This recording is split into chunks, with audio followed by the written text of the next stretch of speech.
ಯಾಕ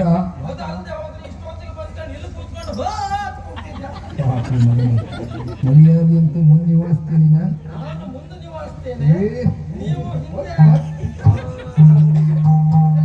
ಮಂದ ಬುದ್ಧಿಯ ಜಾಣಿ ಬಲು ಚಂದದಿಂದ ಮುಂದಿಗೂ ಮೋಸ ಹೋಗುವುದು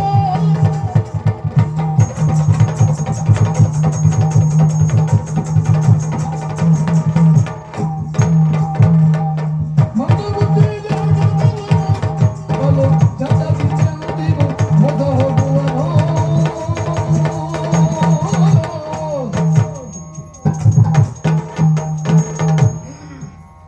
ಸ್ವಾಮಿ ತಿರುಪತಿ ತಿಮ್ಮಪ್ಪ, ನನ್ನನ್ನು ಸರಿಯಾಗಿ ನೋಡಪ್ಪ. ನಾನು ಎಲ್ಲೇ ಹೋಗ್ಲಿ ಎಲ್ಲೇ ಬರಲಿ ನನ್ನ ಆರೋಗ್ಯವನ್ನು ಸರಿಯಾಗಿ ಕೊಡಪ್ಪ. ಅದೆಷ್ಟೋ ಜನರಿಗೆ ಬಡ್ಡಿಗೆ ಹಣವನ್ನು ಕೊಟ್ಟಿದ್ದೇನೆ. ಕೊಟ್ಟಂತ ಹಣ ಬಡ್ಡಿ ಸಮೇತ ಹಿಂತಿರುಗಿ ಬರುವ ಹಾಗೆ ಅನುಗ್ರಹ ಮಾಡಪ್ಪ ತಿಮ್ಮಪ್ಪ. ನಮೋ ನಮಃ. ನಮಸ್ಕಾರಪ್ಪ. ನಮಸ್ಕಾರ. ಪರಿಚಯ ಆಯ್ತೇನಪ್ಪ? ಹಾ ಗೊತ್ತಾಯ್ತು. ಏನಪ್ಪ? ಈಗ ಹೆದ್ದಾರಿ ಕೆಲಸಕ್ಕೆ ವಿಜಯಪುರದಿಂದ ಬಂದ ಒಂದು ನಿನ್ನ ಟೊಪ್ಪಿ, ಅದೊಂದು ಮೀಸೆ, ಆ ಅಂಗಿ, ಆ ನಿನ್ನ ಸುಟ್ಟ ಕಚ್ಚೆ, ಆ ಹೆಗಲ ಮೇಲೆ ಬರುತ್ತ ಒಂದು ಪರಮ ಪವಿತ್ರವಾದಂತಹ ವಸ್ತ್ರ, ನೀ ಖಂಡಿತ ವಿಜಯಪುರದಲ್ಲಿ ಘಾಟಿ.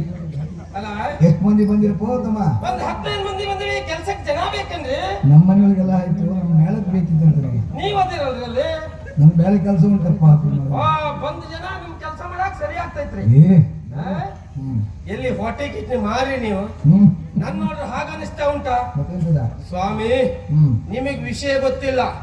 ಯಾವುದೇ ವ್ಯಕ್ತಿ ಆಗಲಿ ಅವನಲ್ಲಿ ಎಷ್ಟೇ ಇರ್ಲಿ ಉಂಟು ಅಂತ ಯಾವ ಕಾರಣಕ್ಕೂ ತೋರಿಸ್ಕೊಳ್ಬಾರ್ದು. ಹೌದಲ್ಲ? ಒಂದ್ ರೀತಿ ನಿಮ್ಮ ಹಾಗೆ ಇರ್ಬೇಕು. ಎಂತ ಹೇಳುದ?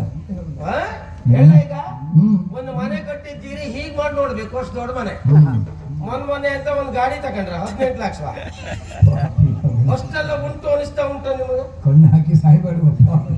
ನಾವು ಭಾವನೆ ಇಲ್ದೆ ಕುಂತಿದ್ದೀರಿ. ಹೌದಾ? ವ್ಯಕ್ತಿ ಅದು ಬೇಕು ಅಂತ ಹೇಳುವುದು. ನಿಮ್ಗೆ ವಿಷಯ ಗೊತ್ತಿಲ್ಲ. ನಾನು ಯಾರು ಅಂತ ಗೊತ್ತಾಗ್ಲಿಲ್ವಾ? ಈ ಅರಮನೆಯ ಪಾರುಪತ್ಯಗಾರ ಪಂಚಮೂರ್ತಿ ಅಂತ ಹೇಳಿದ್ರೆ ನಾನೇ. ಈ ಹುದ್ದೆ ಸಿಕ್ಕಿದ್ದು ನನ್ನ ಕಣ್ಣು ಹೋಗಿದ್ದು ಎಲ್ಲಿಗೆ? ಉಗ್ರಾಣಕ್ಕೆ ಕಣ್ಣು ಹೋಗಿದ್ದು. ಮಹಾರಾಜರನ್ನು ಕರೆದು ಹೇಳುವುದು, ನಾಳೆ ದಿವಸ ರಾಜ ಭೋಜನದ